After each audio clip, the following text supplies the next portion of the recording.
홀로 누워 괴로울 때 헤매다가 지칠 때 부르시던 찬송 소리 귀에 살아옵니다. 반석에서 샘물나고 황무지가 꽃피니 예수님과 동행하면 두려울 것 없어라. 온유하고 겸손하며 올바르고 굳세게 어머니의 뜻받들어 보람있게 살리다. 풍파 많은 세상에서 선한 싸움 싸우다 생명신에 흐르는 곳 길이 함께 살리다.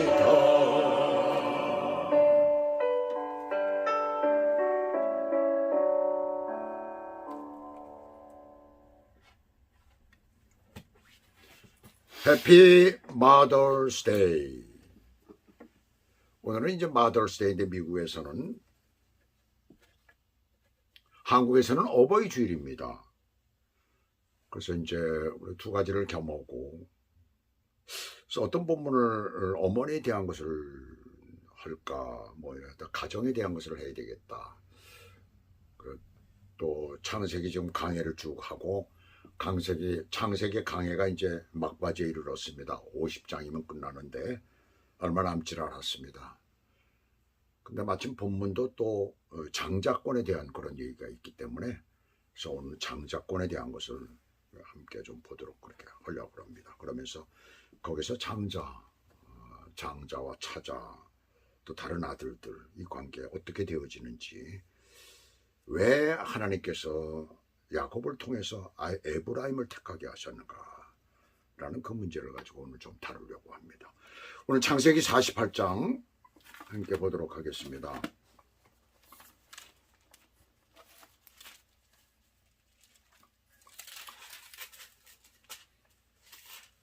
창세기 48장 8절에서부터 22절까지입니다. 다 읽기엔 너무나 길기 때문에 8절 9절 읽고 나머지는 이제 집에 가서 좀 이렇게 읽어보시기 바랍니다. 오늘 말씀 들으시고, 이스라엘이 요셉의 아들들을 보고 이르되 이들은 누구냐? 요셉이 그의 아버지에게 아뢰되 이는 하나님이 여기서 내게 주신 아들들이니이다. 아버지가 이르되 그들을 데리고 내 앞으로 나오라. 내가 그들에게 축복하리라. 지금 이삭이 눈이 잘 보이질 않습니다. 눈이 참 굉장히 어둡죠. 거의 그런 상태죠. 여기 보시면 10절에 보시면 이스라엘의 눈이 나이로 말미암아 어두워서 보지 못하더라. 요셉이 두 아들을 이끌어 아버지 앞으로 나아가니 이스라엘이 그들에게 입맞추고 그들을 안고 하면서 이제 그 요셉에게 이제 말하는 것이 쭉 나옵니다. 그리고 마지막 절 21절과 22절, 이스라엘이 요셉에게 또 이르되 나는 죽으나 하나님이 너희와 함께 계시사 너희를 인도하여 너희 조상의 땅으로 돌아가게 하시려니와 내가 네게 네 형제보다 세겜 땅을 더 주었나니 이는 내가 내 칼과 활로 아모리 족속의 손에서 빼앗은 것이니라. 자, 여기까지 이제 우리가 함께 보도록 하겠습니다. 그래서 오늘 하나님의 말씀 제목은 왜 에브라임인가 라는 제목을 붙였습니다. 어느 나라의 왕이 신하들과 함께 전국 순회를 하고 돌아가는 도중에 강가에 이르게 되었어요.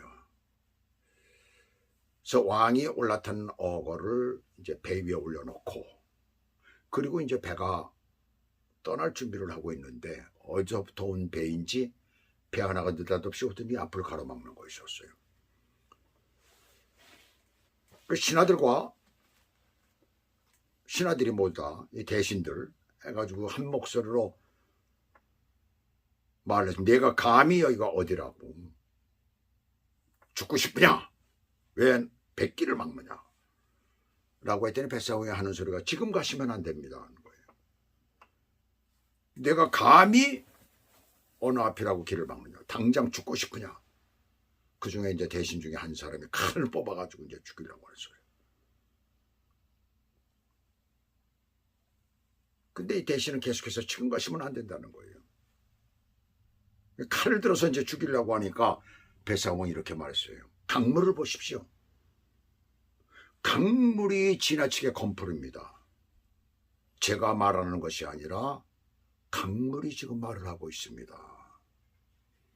그 대답에 그들이 이게 무슨 말인가 하고 이제 오왕정하고 있을 때 갑자기 강 상류로부터 굉음 같은 소리가 들려오면서 사나운 물결이 급작스럽게 황토 흙을 머금고 몰려오는 것이었어요. 멀리 떨어진 강 상류 쪽에 홍수가 나서 강 하류인 그곳에 지금 물이 막 들이닥치고 있는 거예요. 홍수가 나는 거죠.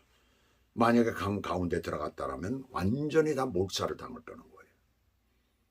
왜 그걸 미리 몰랐느냐고요? 그때는 일기예보가 없었습니다.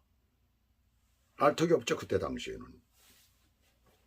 수십 년간 강에서 물고기를 잡으며 뱃사공을 하며 지낸 그의 오랜 경험이 강물이 말하는 것을 듣고 왕을 비롯한 그 나라를 살린 것입니다. 로마서 1장에 보시면 예수님을 믿지 않는 자들, 불의를 저지르는 자들에 대한 경고가 나오죠. 그래서 20절을 보시면 창세로부터 그의 보이지 않는 것들 곧 그의 영원하신 능력과 신성이 그가 만드신 만물에 분명히 보여 알려졌나니 그러므로 그들이 핑계하지 못할지니라. 하나님이 만드신 이 우주 안에, 이 지구 안에 하나님이 계시다는 증거가 있기 때문에 몰라서 믿지 않았다는 것은 절대로 변명이 될 수가 없다는 것을 말하고 있습니다. 이미 모든 것이 말하고 있다는 거예요. 하나님이 살아계시다는 것을. 누구든지 믿지 않을 수가 없다는 것입니다. 오늘 우리가 다루는 이 본문은 하나님의 축복의 선택에 대한 문제를 근본적으로 보여주고 있습니다. 하나님께서 누구를 축복하시느냐 하는 그 문제예요. 자, 누구나가 다 하나님이 축복해 주시기를 바라지요. 더군다나 하나님의 종인 할아버지인 야곱이 손자들에게 직접 축복해 주겠다면 얼마나 좋아요. 그런데 여기서 왜 이 요셉의 맏아들 므낫세가 아니고 야곱이 그 둘째인 에브라임이냐예요.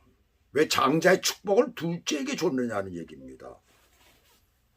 자, 그렇다면 우리가 다시 태초의 때로 들어가 보죠. 태초의 때로 가보면 가인이 죽인 동생 아벨도 둘째로 나오죠. 그죠? 형제였으니까. 아벨이 죽다 그 대신에 셋을 낳아서 그 후손이 쭉 이어지게 해가지고 지금 야곱까지 이런 거예요. 여러 가지 논란이 있지만 아브라함도 나이 계산을 해보니까 장남이 아니더라고요. 이삭도 육신적으로는 하갈의 아들이죠. 어떻게 됩니까? 그러니까 두 번째가 되는 거죠. 장남이 아니라는 얘기입니다.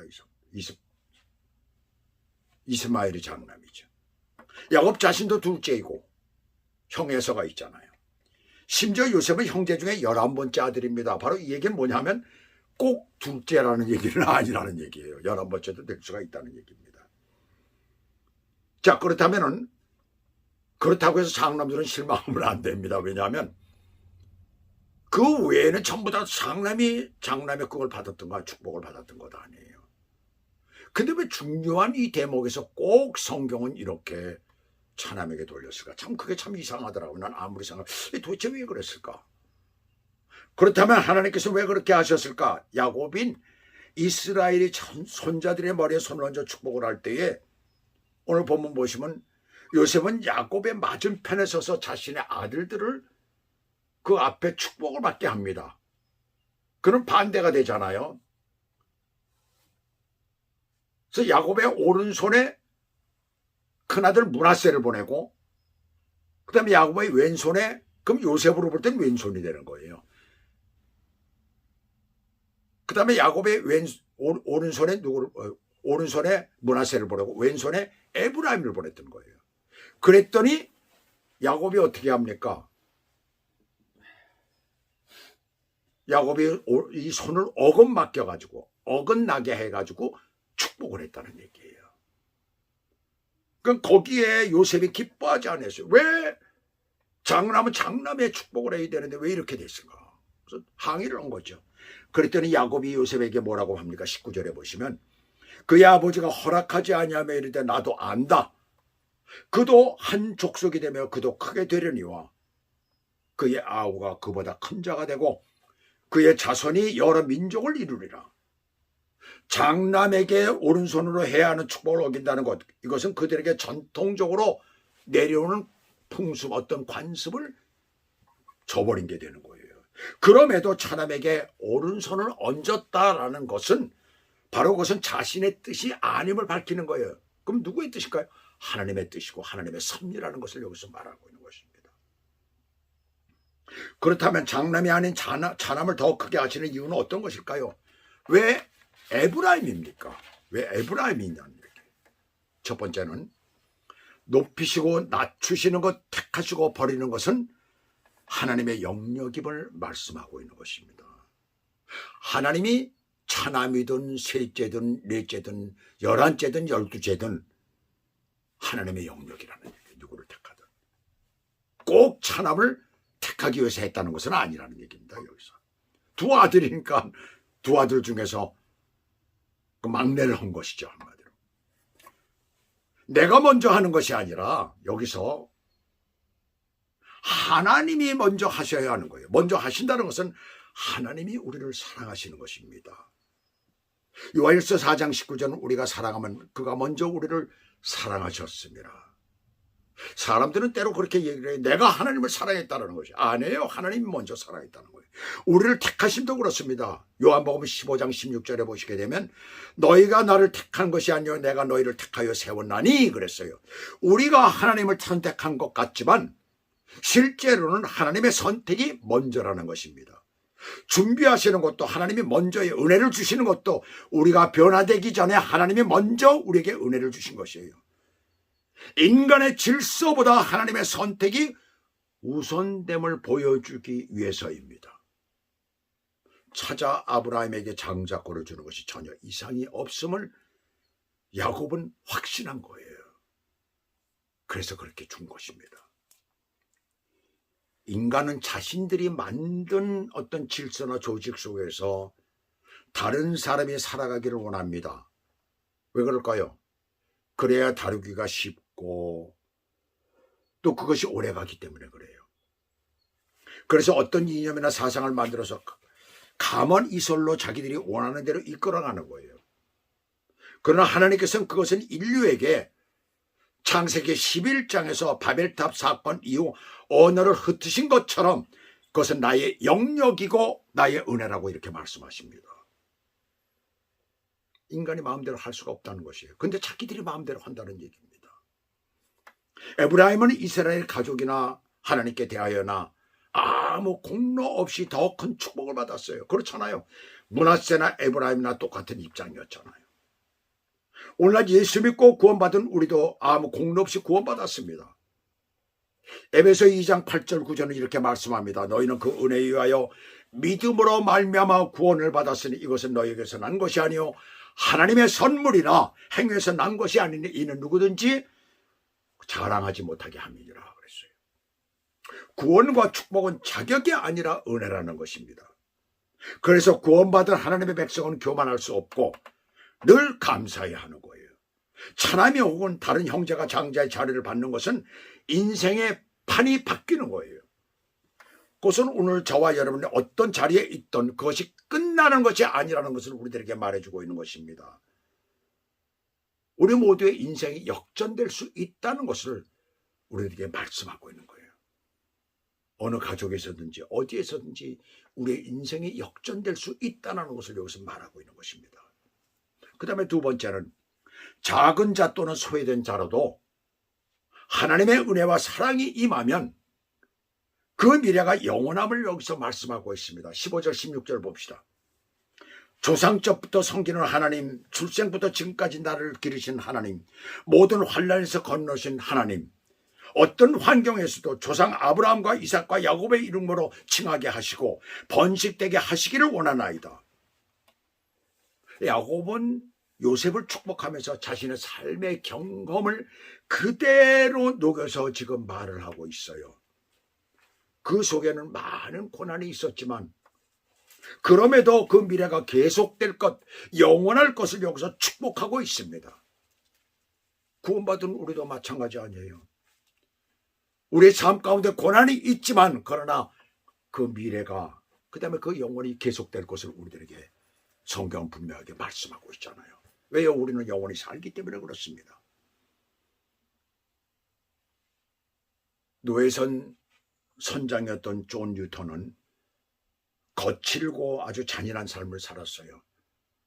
아주 악랄한 노예 상인이었습니다. 아주 이루 그 당시에 정말 사람들 입에 오르내릴 정도로 그렇게 악랄한 사람이었어요. 그러나 그가 하나님의 은혜를 경험한 후에 완전히 그는 변화되었습니다. 그는 말년에 이렇게 고백했어요. 나는 아주 큰 죄인이지만 그리스도는 그보다 더 큰 구원자이시다. 그리고 그는 죽기까지 수많은 사람들에게 복음을 전했고 오늘 전 세계가 부르는 Amazing Grace, 그 유명한 찬송가를 1779년에 작곡을 했습니다. 한 사람에게 임한 은혜가 한 전 세대를 넘어서 영혼까지 이어지고 있는 거예요. 예수 믿는 사람들이 영혼까지 가잖아요. 그 영혼까지 이어지는 거예요. 어떤 신학자는 이렇게 말했습니다. 세상 사람들은 기억을 남기려 하지만 하나님은 영혼을 남기신다. 세계적인 유명한 설교자였던 스펄전 목사님은 하나님의 은혜는 한순간에 사람을 바꾸고 그 변화는 영혼까지 이어진다. 왜 영혼까지 이어집니까? 예수 믿는 사람들은, 구원받은 사람들은 영원히 살기 때문에 그런 것입니다. 로마서 11장 29절에서 하나님의 은사와 부르심에는 후회하심이 없다라고 말씀하죠. 하나님께서 여러분을 부르신 그 뜻에 후회하심이 없다는 것입니다. 얼마나 참 놀라운 일이에요. 얼마나 참 하나님 앞에 우리가 감사해야 될 일입니까? 마지막 세 번째는 과정과 결과는 너의 몫이고 너로 인한 것, 너의 책임이라는 거예요. 미래를 내다본 그런 예언적 축복이죠. 오늘날의 인류는 영적으로 탁해졌기 때문에 한치 앞의 미래도 보지 못하지만 그 당시에 하나님께로부터 택함받은 하나님의 사람들은 그 미래, 영혼까지 내다보는 그런 눈을 가지고 있었던 것 같아요. 제가 볼 때 그렇습니다. 그래서 그때 당시에 야곱이나 이삭이나 아브라함이나 보게 되면 얼마나 그 미래까지 내다보고 있는지 몰라요. 영혼까지 보고 있다는 얘기입니다. 죽음을 앞둔 하나님께로 갈 야곱이 그렇게 변화된 거예요. 처음에 그가 그렇던 사람이 아니었잖아요. 그러나 그렇게까지 변화되는 겁니다. 자, 우리가 장남에 대해서는 얘기를 쭉 했었는데 장남은 대체로 어떤 법이든 테두리 안에 갇히는 경우가 많습니다. 마치 율법과 자유인의 경우처럼 말입니다. 율법이 제정되고 난 후에 유대인들이 오늘날까지 고집하는 것도 바로 그 율법이라는 테두리 안에서 그들이 벗어나지 못하기 때문에 그래요. 그런데 장남이 그렇습니다. 장남들이 되고 억압이 되면 그 어떤 것도 자유롭게 나올 수가 없어요. 저도 장남이잖아요. 물론 내 위로 누님 둘이 있기 때문에 완전한 장남은 아닙니다. 뭐 어떻게 얘기를 하면 그 유사 장남 뭐 이렇게 얘기를 할 수가 있겠죠. 조선이 일본에 의해서 합방이 될 때에 소세 사대부들이나 지식인들을 제외하고는 보통의 사람들은 슬퍼하지 않았다는 거예요. 왜 그랬을까요? 자기 나라가 합방이 되고 다른 나라에 먹히는데 왜 그랬을까요? 오랜 동안 유교 사상의 백성들을 억누르고 그 다음에 권력을 쥐인 자들이 수탈을 해가니까 산다는 것 자체가 고통이었던 거예요. 조선시대 군대 가는 대신 내는 세금을 군파라고 했죠. 저희도 고등학교 다닐 때 이렇게 역사 시간에 배웠는데 그때 군포 값으로 받아간 그런 일들이 얼마나 악랄했는지요. 어린아이 것까지 받아가지고 죽은 사람 것까지 받아갔다는 것입니다. 뿐만 아니라 그것을 낼 수가 없어서 남편들이 아이들을 많이 낳게 되면 아이들 것까지 받아가는 거예요. 군포를. 아니 군대도 안 간 아이들을 갖다. 그걸 세금을 걷어가는 것입니다. 막 착취를 하는 거죠. 먹을 것도 없는데 말이에요. 그러니까 나중에 어떻게 합니까? 거세까지 했다는 거예요. 자기의 성기를 자기가 잘랐다는 얘기입니다. 얼마나 기가 막힌 일들이 벌어졌습니까? 조선시대 실록에는 전혀 나오지 않아요. 실록이라는 게 뭐예요? 왕의 명령에 의해서 그 신하들이 기록하는 것 아니에요.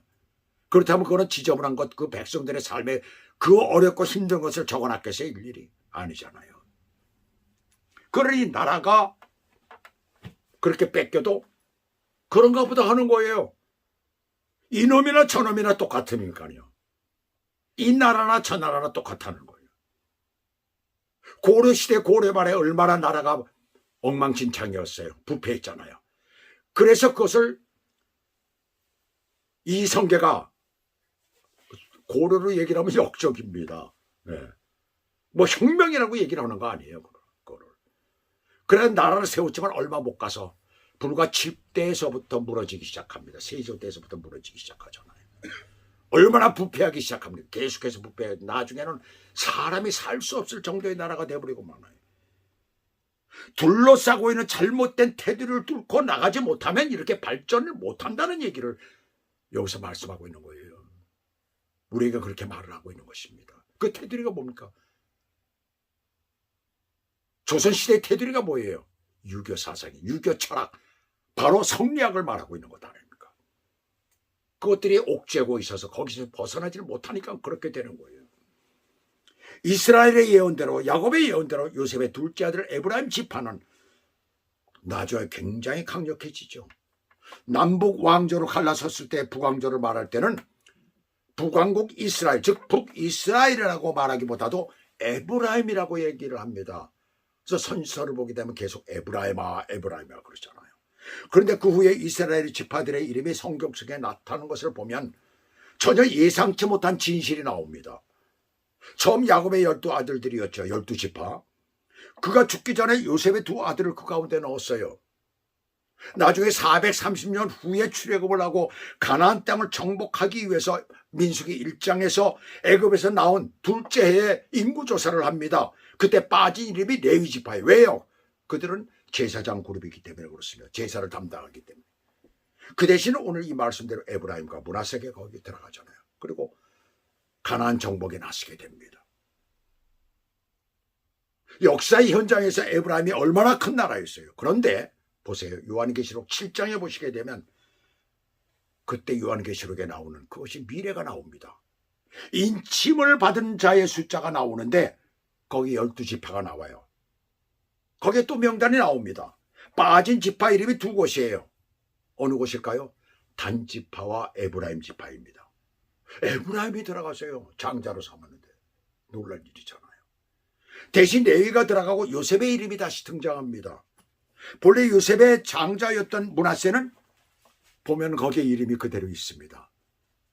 비록 장자로 인정을 받지 못했지만 그러나 그 이름이 계시록까지 가더라는 얘기예요. 얼마나 이 놀라운 일이에요. 이건 우리가 이 말씀 가운데서 우리에게 보라는 거예요. 이것을 보라. 요즘 장자와 차자 뭐 형제들끼리 재산 싸움 하느라고 부모에게서 받느라 얼마나 많은 그 싸움들이 많아요. 그런 얘기들이 얼마나 많습니까? 재산 상속의 문제 때문에. 잘 보라는 얘기예요. 그런 건 너무 좋아하지 말라는 얘기입니다. 여기서 왜 단지파가 빠졌을까요? 단지파는 사사기서 18장과 열왕기상 12장에 보시면 가장 먼저 조직적인 우상 숭배에 빠진 지파 중에 하나예요. 북이스라엘의 금송아지 우상을 섬긴 그 중심지였던 것입니다. 에브라임도 북이스라엘의 우상 숭배의 중심지였어요. 그렇게 빠진 겁니다. 그래서 호세아서 4장 17절은 에브라임에 대해서 이렇게 말하죠. 에브라임은 우상과 연합하였으니 버려두라 내 처끝까지 것. 여기서 그렇게 나오는 거예요. 그래서 에브라임 대신 요셉의 이름을 다시 등장시킨 것입니다. 요한계시록에. 놀랄 일이죠. 이것은 우리에게 2가지를 알려줍니다. 하나는 혈통만으로 안전한 것이 아니라는 거예요. 내가 택함 받았으니까 우리 가족이 택함 아니라는 얘기입니다. 다른 하나는 과정과 결과는 너의 몫이고 너의 책임이라는 것입니다. 내가 창조의 축복을 받았다고 좋아하지만 그것은 너로 인해서 바뀔 수가 있다라는 것을 여기서 말씀하고 있는 거예요. 우상 숭배를 한 것은 너의 책임이라는 것입니다. 그렇다면 오늘날 우리는 어떻습니까? 우리는 이미 예수 그리스도로 인하여서 구원받았잖아요. 그렇다면 우리는 어떻습니까? 보혜사 성령께서 우리를 인도하시고 보호하시기 때문에 누구도 영생의 축복이 바뀌지를 않습니다. 우리는. 근데 여기서 바뀌잖아요. 구약과 신약의 차이가 엄청나다는 것을 여기서 말씀하고 있는 거예요. 그러므로 내가 택함받고 축복받은 것에 절대로 자만하지 말고 하나님께서 내게 허락하신 곳에서 겸손하게 주님 앞에 나아가시기를 주 예수 그리스도 이름으로 축복합니다. 기도하시겠습니다. 하나님 아버지, 오늘도 이 귀하고 아름다운 말씀을 통하여 우리의 자녀들이, 우리의 가정이 참으로 어떤 재산 상속의 문제가 있고 그런 어려움 때문에 가정이 갈라지고 형제들이 갈라지고 부모 자식 간에 원수지간이 되고 이런 부분들을 우리가 보게 됩니다. 이러한 세대 가운데서 오늘 주께서 우리에게 말씀합니다. 참 그것은 아무것도 아니라는 것을 말하고 있지요. 오직 하나님만이 모든 것을 그때마다 우리에게 주시고 그것으로 인하여 축복받은 자, 더 많은 것을 받은 자는 거기에 상응한 그런 삶을 살아야 되고 그렇지 못하더라도 하나님 앞에 열심히 나아갈 때 주께서 그 삶을 더 놀랍게 축복하시고 연장해 준다는 것을 이 말씀을 통해서 깨닫게 됩니다. 하나님 아버지, 그러한 믿음의 귀한 역사가 이 가운데 있사오니 우리가 늘 순종하며 주님 뜻대로 사는 믿음의 사람들이 될 수 있도록 축복해 주시옵소서. 예수 그리스도 이름으로 감사하며 기도 올리옵나이다. 아멘.